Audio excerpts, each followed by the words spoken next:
আমি কিন্তু ঘুম থেকে উঠেছি অনেকক্ষণ আগে। আমাকে দেখে মনে হচ্ছে যে আমি এক্ষুনি ঘুম থেকে উঠলাম। না, আমি উঠে রান্না করেছিলাম, শাশুড়িও রান্না করেছে, তবে আমি মাছের ঝোলটা করে দিয়েছিলাম। আর এটা কিন্তু দোলের পরের দিনের ভিডিও।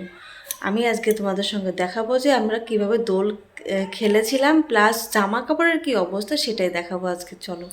আমি এখানে হাজব্যান্ডের জন্য টিফিনটা গুছিয়ে দিচ্ছি। এটা আমার প্রতিদিনেরই কাজ, কিন্তু প্রতিদিন আর ক্যামেরা অন করে টিফিন গোছানো হয় না।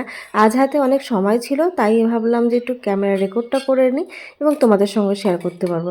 আজকের মেনুতে ছিল পালং শাকের ঘন্ট এবং মাছের ঝোল, যেটা আমি করেছি, আর ভাত। আমার বর দুপুরবেলা ভাতই খায়, কারণ এক্সট্রা করে রুটি করার ঝামেলা আমরা নেই না, তাই। এই যে কালকে এই ড্রেসগুলো পরেছিলাম, প্রচণ্ড আবির মাখানো আছে, ধোবো এখন। এটা হচ্ছে আমার বরের পাঞ্জাবি, এতেও প্রচুর আবির মাখানো আছে। আমার থেকে আমার বরেরই বেশি। সবই ধোবো এখন, এতগুলো ভেজাবো। আমি কিন্তু জামা কাপড় কাচাকাচি করার সময় খুব ভয়ে ভয়ে ছিলাম। যতই আমি এখানে আবিরগুলো ঝেড়ে ঝেড়ে নেই না কেন, আমি কি করি, প্রত্যেক বছর হোলির দিন নর্মাল জলে আগে ধুয়ে দিই, রঙটা বেরিয়ে যায়, তার পরের দিন কিন্তু ডিটারজেন্ট পাউডারের সাথে কেচে দিই।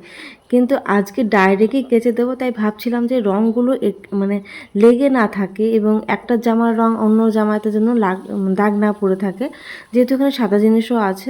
জামা কাপড় ভিজিয়ে রেখে তারপরে চলে যাবো বাথরুমে গিয়ে কাচা ধোয়া করবো এবং একবারে চান করে বেরোবো। দেখা হচ্ছে চান করতে করতে জামা কাপড় মেলতে। দেখো, চান করা হয়ে গেছে। যতটা ইজি আর কি ভিডিওতে দেখছো ততটা ইজি না, অনেক সময় লেগেছিল আমার কাচা ধোয়া করতে প্লাস চান করতে। আমি ভিডিও শুরুতে বলেছিলাম যে আমি দোলে কেমন মজা করেছি এবং কেমনভাবে রং লেগেছিল জামা কাপড়ে, সেটাই তোমাদের সঙ্গে আজকে শেয়ার করব। কিন্তু দেখো, দোলের যে ভিডিও আমি আগেই আপলোড করে দিয়েছি সেটা আমার মাথায় ছিল না। তারপরে জামা কাপড় ধোয়ার ভিডিওটা তো শেয়ার করে দিলাম। তারপর দেখো, চান করে জামা কাপড় মেলে তারপরে কিন্তু আমি রুমে চলে এলাম নিজেকে সুন্দর করে একটু সাজিয়ে তোলার জন্য। আসলে চান করার পরে না সাজলে পরে ভালো লাগে না আমার। আজকে আমার এই ভিডিওটা দেখে অনেকেই ভাববে যে এই বাবা প্রেগনেন্ট অবস্থায় এত কাজ করছে, আবার অনেকেই বলতে পারে যে এর থেকে বেশি আমি কাজ করেছি। দেখো, আমার শরীর যতটুকুনি পারে আমি ঠিক ততটাই করি।